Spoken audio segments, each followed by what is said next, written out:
ಎಲ್ರಿಗೂ ನಮಸ್ಕಾರ. Tax under environmental ಇದು 9ನೇ ವಿಡಿಯೋ ಆಗಿರುತ್ತೆ, 9ನೇ ಸೆಷನ್ದು. ಇಲ್ಲಿ ಕೂಡ ನಾವು ಸಮ್ ಆಫ್ ದ ಪ್ರಾಬ್ಲಮ್ಸನ್ನು ಡಿಸ್ಕಸ್ ಮಾಡ್ತಾ ಹೋಗೋಣ. The following are the income of Mister Shakkar for the financial year 1920. Taxable income for business 6 lakhs, taxable income from HP 2 lakh, taxable income from other source 50,000. Calculate advance tax. ಇದು income ಕೊಟ್ಟಿದ್ದಾರೆ.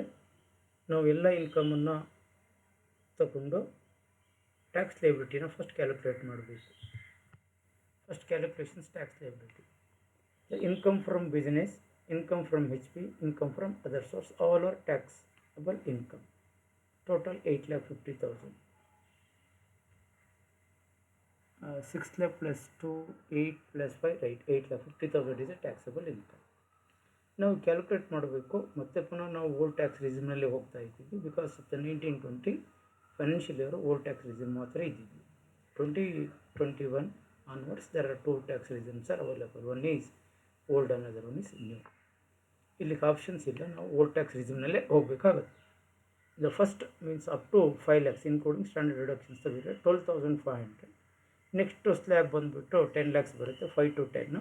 Upper ಇಲ್ಲಿ 8.5 ಲಕ್ಷ ಇದೆ. 8,50,000 minus 5 lakhs ಅಂತ ತಗೊಂಡ್ರೆ 3,50,000 into 20%, 70,000. 82,500 education cess add ಮಾಡಿದಾಗ 85,800 rupees total tax liability.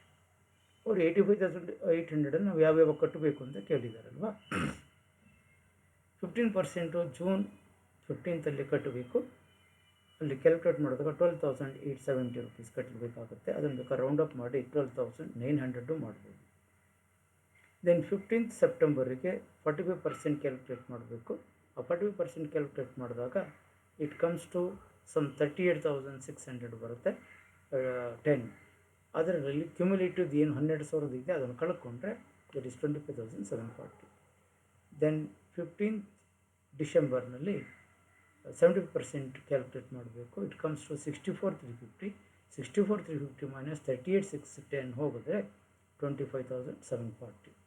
Then ಮಾರ್ಚಿಗೆ 100% ಹೋಗಬೇಕಾಗುತ್ತೆ, difference ಕಟ್ಕೊಡ್ಬೇಕಾಗುತ್ತೆ. This is known as advance tax paid.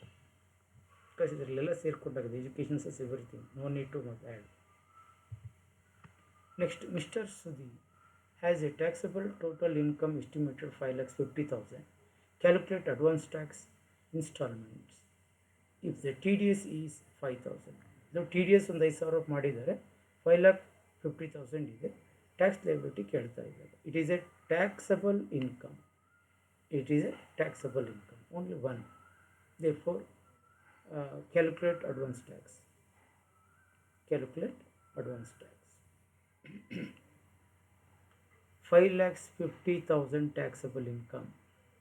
First payable up to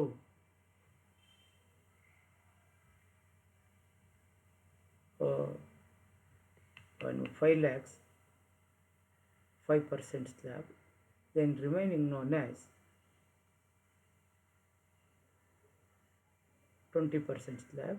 It comes to 22,500 plus education cess ತಗೊಂಡ್ರೆ 23,400. ಈ 23,400ಅಲ್ಲಿ TDS 5,000 ಮಾಡಿಬಿಟ್ಟಿದ್ರೆ ಇನ್ನು ಕೊಡಬೇಕಾಗಿರೋದು 18,400. ಆ 18,400ಅನ್ನು 4 ಇನ್ಸ್ಟಾಲ್ಮೆಂಟಲ್ಲಿ ಕಟ್ಟಬೇಕು. ಒಂದು 15 June, 15 September, 15 December and 15 March 2020. ಹಿಂದೆ ಹೆಂಗೆ ಕ್ಯಾಲ್ಕುಲೇಟ್ ಮಾಡಿದ್ವಿ ಹಾಗೆ ಕ್ಯಾಲ್ಕುಲೇಟ್ ಮಾಡಿ ಕ್ಯುಮ್ಯುಲೇಟಿವ್ದನ್ನು ಡಿಡಕ್ಟ್ ಮಾಡಿಕೊಂಡು ಸಿಂಗಲ್ ಪೇಮೆಂಟಲ್ಲಿ ಎಷ್ಟೆಷ್ಟು ಕಟ್ಟಬೇಕು ಅಂತ ಹೇಳಿದ್ವಿ. ಟೋಟಲ್ 18,400 ಹೋಗುತ್ತೆ. Next questions. The estimated taxable business income of P Limited for the financial year 1920 is 6 lakhs. Taxable long-term capital gain 3,619 3 lakhs. Calculate advance tax installment if tax already paid 15,000. ಇಲ್ಲಿ taxable income ಮತ್ತು business 6 lakhs ಇದೆ. Long term capital gain other than financial assets ನಾವು ತೊಗೊಳ್ಬೇಕಾಗುತ್ತೆ.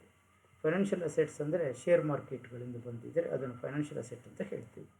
ಇಲ್ಲಿ other than financial asset ಅಂತ ಬಂದಾಗ ಸಾಮಾನ್ಯವಾಗಿ ಲ್ಯಾಂಡಿಂದನೋ ಅಥವಾ ಬೇರೆ ಯಾವುದೋ ಇದು ಮಾರಾಟ ಮಾಡಿದ್ರೂ ಬಂದಿರ್ಬೋದು, ಲ್ಯಾಂಡ್ ಅಥವಾ ಬಿಲ್ಡಿಂಗ್ ಈ ಥರ ಹೇಳ್ತೀವಿ.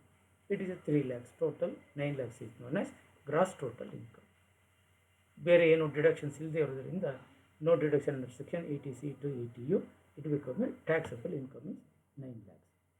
ಈ 9 lakhsಲ್ಲಿ ಲಾಂಗ್ ಟರ್ಮ್ ಕ್ಯಾಪಿಟಲ್ ಗೇನ್ಗೆ 20% ಔಟ್ ರೇಟ್ ಇದೆ. 20% ತೆಗೆದುಬಿಟ್ರೆ 3 lakhs into 20 60,000.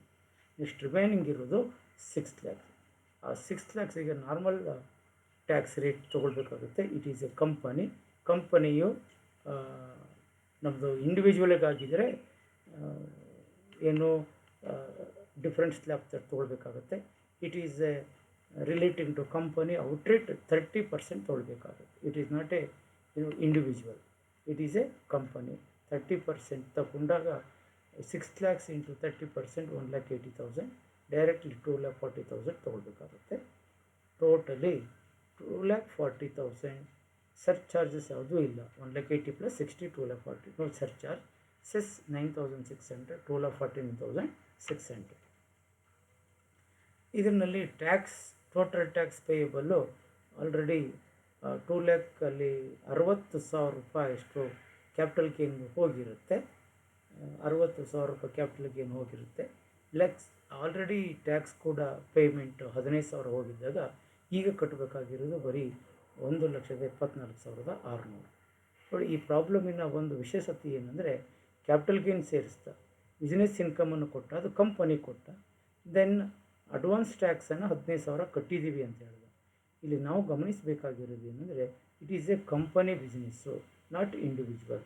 ಕಂಪನಿ ಬಿಸ್ನೆಸ್ ಆಗಿದ್ದರಿಂದ ನಾವು ಅದನ್ನೇನು ಮಾಡ್ಕೊಳ್ಬೇಕು, 30% ಸ್ಲ್ಯಾಬ್ ಔಟ್ರೇಟ್ ಆಗಿ ತಗೊಂಡು ಹೋಗಬೇಕಾಗುತ್ತೆ. ಒಂದು ಈಗ ಅದು 25% ಇದೆ. ಈಗ ಸದ್ಯಕ್ಕೆ ನಮ್ಮ 1920ನಲ್ಲಿ ಏನಿತ್ತು ಆ ರೇಟನ್ನು ತೊಗೊಳ್ಬೇಕಾಗುತ್ತೆ 30%. ಅದನ್ನು ರೇಟ್ ನಾವು ಕೊಡ್ತೀವಿ. ಕೊಡದೆ ಹೋದರೂ ಕೂಡ ಆ ಸ್ಲ್ಯಾಬ್ ರೇಟಲ್ಲಿ ಹೇಳಿರ್ತೀವಿ. ಎರಡನೇದು 3 ಲಕ್ಷ ರೂಪಾಯಿ capital gain. It is a implied that long term capital gain is 20%. ಅದು ಚೇಂಜ್ ಆಗೋವರೆಗೂ ಅಷ್ಟೇ ಇರುತ್ತೆ, 20% ಇರುತ್ತೆ. ಅದನ್ನು ಎಕ್ಸ್ಕ್ಲೂಡ್ ಮಾಡಬೇಕಾಗುತ್ತೆ. ಈಗ ನಾವು 6 + 9 ಟೋಟಲ್ ಟ್ಯಾಕ್ಸಬಲ್ ಲಯಬಿಲಿಟಿನಲ್ಲಿ 3 ಲಕ್ಷ ಕ್ಯಾಪಿಟಲ್ ಗೇನ್ ಟ್ಯಾಕ್ಸನ್ನು ಕ್ಯಾಲ್ಕುಲೇಟ್ ಮಾಡಿ ಡಿಡಕ್ಟ್ ಮಾಡಿಕೊಂಡ್ರೆ ಇನ್ನು 6 ಲಕ್ಷಕ್ಕೆ ಎಷ್ಟು ಬರುತ್ತೆ ಅಂತ ಕ್ಯಾಲ್ಕುಲೇಟ್ ಮಾಡಿಕೊಂಡು ಇಲ್ಲಿ ಡೈರೆಕ್ಟಾಗಿ ಡಿಫ್ರೆಂಟ್ ಸ್ಲ್ಯಾಬ್ ತೊಗೊಳಕ್ಕೆ ಬರೋದಿಲ್ಲ. ಇಟ್ ಇಸ್ ಕಂಪನಿ ಆಗಿದ್ದರಿಂದ 30% ತೊಗೊಳ್ತೀವಿ. ಅದರಲ್ಲಿ ನಾವು ಏನು ಟ್ಯಾಕ್ಸ್ ಕ್ಯಾಲ್ಕುಲೇಟ್ ಮಾಡಿ ಬಂದಿರುವಂಥ ಅಮೌಂಟಲ್ಲಿ ಏನು ಎಜುಕೇಷನ್ ಸೆಸ್ಸನ್ನು ಎರಡಕ್ಕೂ ಸೇರಿಸ್ಕೊಳ್ಬೇಕು. ಕ್ಯಾಪಿಟಲ್ ಗೇನ್ ಟ್ಯಾಕ್ಸು ಪ್ಲಸ್ ಇದನ್ನು ಆ್ಯಡ್ ಮಾಡಿಕೊಂಡು ಎಜುಕೇಷನ್ ಸೆಸ್ ಆ್ಯಡ್ ಮಾಡಿ ಆದಮೇಲೆ ಲಾಂಗ್ ಟರ್ಮ್ ಕ್ಯಾಪಿಟಲ್ ಗೇನಿಂದು ಡಿಡಕ್ಟ್ ಮಾಡಿಕೊಂಡು ಮತ್ತು TDS ಏನಾರು ಆಗಿದ್ದರೆ ಅದನ್ನು ಕೂಡ ಡಿಡಕ್ಟ್ ಮಾಡಿಕೊಂಡು ಬ್ಯಾಲೆನ್ಸ್ ಅಮೌಂಟನ್ನು ಕ್ಯಾಲ್ಕುಲೇಟ್ ಮಾಡಿ ಅದನ್ನು 4 ಕ್ವಾರ್ಟರ್ಲಿಗೆ ಹಂಚಬೇಕಾಗುತ್ತೆ. 15%, 45%, 75%, 100%. ಅದು ಕ್ಯುಮ್ಯುಲೇಟಿವ್ ಎಫೆಕ್ಟ್ ಬರುತ್ತೆ. ಪ್ರೀವಿಯಸ್ಸನ್ನು ಕಳ್ಕೊಂಡ್ರೆ ಸಿಂಗಲ್ ಪೇಮೆಂಟ್ ನಮಗೆ ಸಿಕ್ಕುತ್ತೆ. Comes to 1,74,600. Next question, XY and company. ಇಲ್ಲಿಂದ ಹಿಂದಿನ ಪ್ರಾಬ್ಲಮಿಂದ ಕಂಪನಿ ಸ್ಟಾರ್ಟ್ ಆಗ್ತದೆ. Firm has an estimated taxable income of business 4,80,000 and taxable short term capital gain ಕೊಟ್ಟಿದ್ದಾರೆ 1,20,000 ಆನ್ 30/6/2019. ಕ್ಯಾಲ್ಕುಲೇಟ್ ಅಡ್ವಾನ್ಸ್ ಟ್ಯಾಕ್ಸ್ ಹೇಳಿದ್ದಾರೆ. ಆಲ್ರೆಡಿ ಪೇಡ್ 11,000 ಇದೆ. ಇಲ್ಲಿ ಶಾರ್ಟ್ ಟರ್ಮ್ ಕ್ಯಾಪಿಟಲ್ ಗೇನ್ನು ತೊಗೊಳ್ಬೇಕಾಗುತ್ತೆ. 4,80,000 + 1,20,000 short term capital gain total 6 lakhs. But ನಾವು short term capital gain 15% of tax ಬಂದೇ ಬರ್ತದೆ. 15% of ಏನು ಶಾರ್ಟ್ ಟರ್ಮ್ ಕ್ಯಾಪಿಟಲ್ ಗೇನ್ ಅಂದರೆ 12 month ಒಳಗಡೆ ಪ್ರಾಪರ್ಟಿ, ಅದು ಬಿಲ್ಡಿಂಗ್ ಇರ್ಬೋದು, ಲ್ಯಾಂಡ್ ಆಗಿರ್ಬೋದು, ಮಾರಾಟ ಮಾಡಿದಾಗ ಬಂದಂಥ ಲಾಭವನ್ನು ಶಾರ್ಟ್ ಟರ್ಮ್ ಕ್ಯಾಪಿಟಲ್ ಗೇನ್ ಅಂತ ಹೇಳ್ತೀವಿ. ಅದು 1 ವರ್ಷಕ್ಕಿಂತ ಜಾಸ್ತಿ ಅಥವಾ ಮಿನಿಮಮ್ ಪೀರಿಯಡ್ ಅಂತ ಹೇಳಿದ್ದೀವಿ. ಆ ಪೀರಿಯಡ್ಗಿಂತ ಎಕ್ಸಿಡ್ ಆದಾಗಿದ್ದನ್ನು ಲಾಂಗ್ ಟರ್ಮ್ ಕ್ಯಾಪಿಟಲ್ ಗೇನ್ ಅಂತ ಕರಿತೀವಿ. ಇವೆಲ್ಲ ನಾವು ಇನ್ಕಮ್ ಫ್ರಮ್ ಕ್ಯಾಪಿಟಲ್ ಗೇನ್ ಹೆಡ್ಸಲ್ಲಿ ಡಿಸ್ಕಸ್ ಮಾಡಿದ್ದೀವಿ. ಇದರ ವಿವರಣೆ ಇಲ್ಲಿ ಸದ್ಯಕ್ಕೆ ಬೇಡ.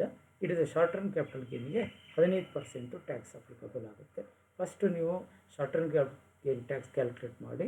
ನೆಕ್ಸ್ಟ್ 6 lakhsನಲ್ಲಿ -1,20,000 4,80,000 ಬಿಸ್ನೆಸ್ನಲ್ಲಿ ಡೈರೆಕ್ಟಾಗಿ ನಾರ್ಮಲ್ ರೇಟ್ ಆ ವರ್ಷ ಇದ್ದಿದ್ದು 30% ತೊಗೊಳ್ಳಿ, ಕ್ಯಾಲ್ಕುಲೇಟ್ ಮಾಡ್ಕೊಳ್ತೀರಾ. ಎಜುಕೇಷನ್ ಸೆಸ್ ತೊಗೊಳ್ಳಿ. ಬಂದಂಥ ಟೋಟಲಲ್ಲಿ ಶಾರ್ಟ್ ಟರ್ಮ್ ಕ್ಯಾಪಿಟಲ್ ಗೇನ್ಸನ್ನು ಆಲ್ರೆಡಿ ಕೊಟ್ಟಿದ್ದೀನಿ ಅಂತ ಡಿಡಕ್ಟ್ ಮಾಡ್ಕೊಂಬಿಡಿ. ದೆನ್ ಆಲ್ರೆಡಿ ಟ್ಯಾಕ್ಸ್ ಏನಾದ್ರು ಹೋಗಿದ್ರಿ, TDS ಆಗಿದ್ದರೆ ಡಿಡಕ್ಟ್ ಮಾಡಿ. ಉಳಿದಿರೋದನ್ನು ಸೇಮ್ ಇನ್ ದ ಪ್ರೀವಿಯಸ್ ಏನು ಕ್ಯಾಲ್ಕುಲೇಟ್ ಮಾಡಿದ್ದೀವಿ, 15th June, 15th September, 15th December and 15th March 2020ಗೆ ಏನು ರೆಸ್ಪೆಕ್ಟಿವ್ ಪರ್ಸೆಂಟೇಜ್ ಇದೆ 15, 45 ಆ್ಯಂಡ್ 70 ಕ್ಯಾಲ್ಕುಲೇಟ್ ಮಾಡಿಕೊಂಡು ಟ್ಯಾಕ್ಸನ್ನು ಪೇಮೆಂಟ್ ಮಾಡ್ಕೊಂಡು ಹೋಗ್ಬೋದು. ಎವ್ರಿಥಿಂಗ್ ಇಸ್ ಆನ್ಲೈನ್ ಅವೈಲಬಲ್ ಇರುತ್ತೆ. Thank you.